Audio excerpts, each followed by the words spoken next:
Esta semana eu fui visitar o pastor Florisvaldo. Quem lembra do pastor Florisvaldo, irmãos? Quem aqui lembra do pastor Florisvaldo? Congregou com a gente aqui, que cantava, gostava de cantar. Nunca mais tinha visto o pastor Florisvaldo. Ficou 2 meses internado. 3 dias na UTI. Em um determinado momento lá dentro do hospital, ele passou muito mal e veio a óbito. Chegou um profeta lá na hora, chamou a esposa dele e disse: pode preparar o seu coração, porque se não morreu, Deus mandou vir te dizer que vai morrer. Aí ela olhou para o profeta, ela contou isso para mim. Ela olhou para ele e falou assim: pois eu tenho fé. Tu não tem fé, não?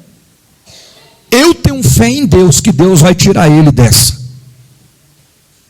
Naquele momento em que ele entra em óbito, Deus mostra para ele os filhos chorando, a esposa chorando, e eles já indo pegar o corpo dele para empacotar. Foi naquele instante que ele mesmo clamou a Deus, pedindo uma oportunidade de viver. E Deus trouxe a alma dele de volta para o corpo. Os médicos fazendo os procedimentos, ele voltou. Às pressas, colocaram ele em um lugar lá separado, na UTI. E falou para a família, ele voltou. Mas só um milagre para ele permanecer vivo. Amigos em Cristo entraram em oração. A gente precisa aprender na prática, não é teoria. Entender, irmãos, a importância da oração. A oração faz o que nós não podemos fazer. Às vezes você já tentou de todo jeito, de toda forma, solucionar certa situação e não conseguiu. E às vezes, num segundo de oração, soluciona. E naquela UTI,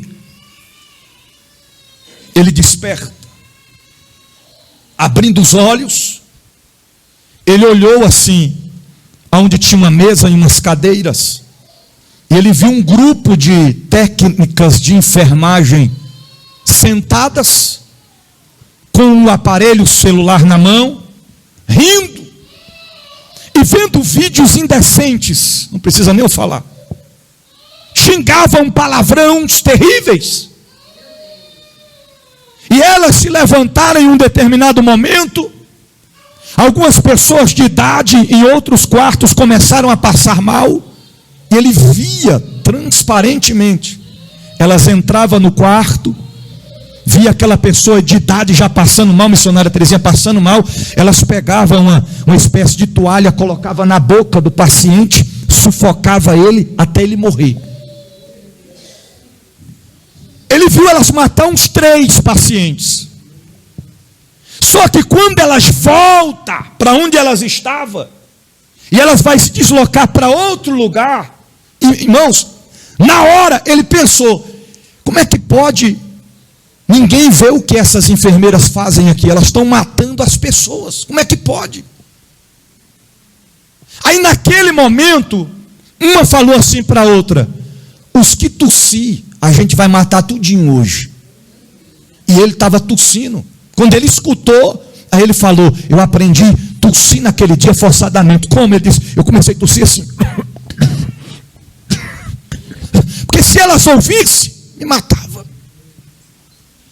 Aí teve um determinado momento, Rogério, em que elas entrou no quarto, olhou para ele, vocês vão entender o que Deus quer falar. Olhou para ele, só que quando elas foram voltar, elas não passaram pela porta, elas passaram dentro das paredes. Elas iam e voltavam. Ou seja, não eram as enfermeiras, mas eram demônios, espíritos de morte. Colocaram um senhor no quarto onde ele estava.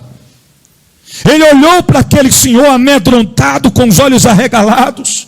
O senhor olhou para ele. Entrou um camarada de quase 2 metros dentro do quarto, com a cabeça enorme, as orelhas enormes, uns olhos como fogo, terrível, uma boca que saía enxofre e saía uma língua de 2 fiapos, uma coisa terrível. Ele explicou. Aquele demônio foi até o homem que estava na outra marca, falou umas coisas no ouvido dele. Ele disse que ele encostou e fez no ouvido do homem. Quando ele saiu do quarto, o aparelho fez tum. Depois chegou outras pessoas e empacotaram aquele corpo e levaram para o necrotério. Naquele momento, Deus falou com ele. Você sabe o que mantém uma pessoa viva em um hospital? São as orações dos santos.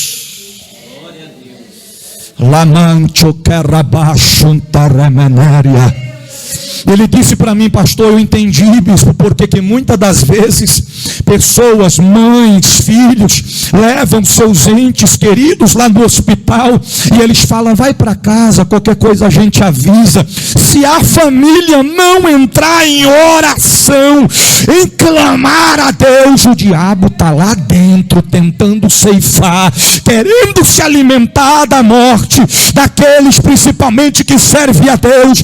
E através desse testemunho, Deus marcou esta noite para dizer: igreja viva, coloca a sua vida, coloca a sua família, coloca a sua casa debaixo dos teus joelhos. Através da oração, o diabo não vai ceifar, os demônios não vai ceifar, porque quem controla a vida é Deus.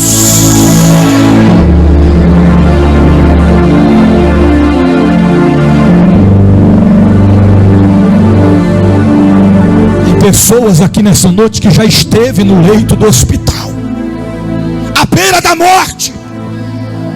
Na ótica humana você não voltaria de lá. Irmão Ronaldo, na ótica humana o senhor jamais estaria aqui.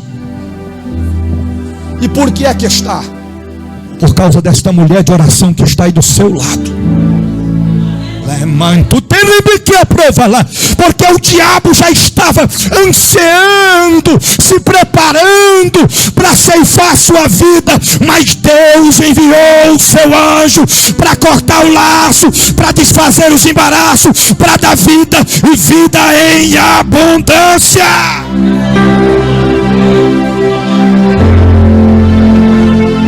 A missionária Terezinha já fez cirurgia no coração. Não era para ela estar aqui, mas Deus entrou com providência porque alguém orou. Irmãos, isso é mais sério do que a gente pode pensar ou imaginar. O problema não é a enfermeira, o problema não são os médicos, o problema não são os técnicos de enfermagem. Eles estão ali trabalhando para manter a pessoa viva. A visão que o pastor teve foi demônios, espíritos de morte.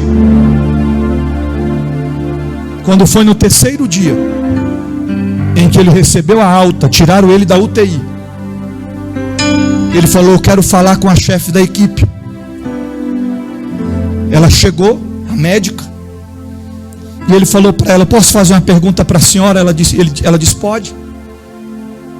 A senhora é evangélica ou é católica? Ela disse: eu sou católica, muito devota. Ele falou assim: eu vou falar algo para a senhora aqui, eu não sei se a senhora vai acreditar. Aí contou para ela tudo que Deus mostrou para ele. Aí sabe qual foi a resposta, irmãos? Ela falou para ele: o senhor é a 3ª pessoa que conta a mesma coisa, que viu a mesma coisa. Ele falou: por que a senhora então não chama um padre, já que a senhora é católica, para benzer, jogar água benta deles aqui, vocês aqui dentro, ou um pastor para orar e repreender esse espírito da morte? Ela disse: eu estou toda arrepiada aqui. Ela foi espantada, irmãos, com medo da situação. Eu finalizo essa noite a mensagem e esse testemunho dizendo para você: a nossa vida é como um sopro, a Bíblia diz. É como uma neblina que vem e se vai. Estamos aqui de passagem. E o que vai nos manter de pé nesta vida é obediência, é fidelidade e reservas. Diga para o seu irmão, tem que ter reserva. Até um carro, se não tiver a reserva, anda, Ferdinando. Tem reserva. Que reserva é esta? Oração. Oração. O que nos mantém de pé através da oração. O mundo espiritual é além do que a gente pode pensar ou imaginar. Peça a Deus para nunca você ir parar no hospital na situação dessa. Mas se Deus permitir, lembre-se que lá você não estará sozinho. Deus estará com você. E a igreja, os que te amam, estarão intercedendo pela sua vida. Continue levando o nome de Jesus.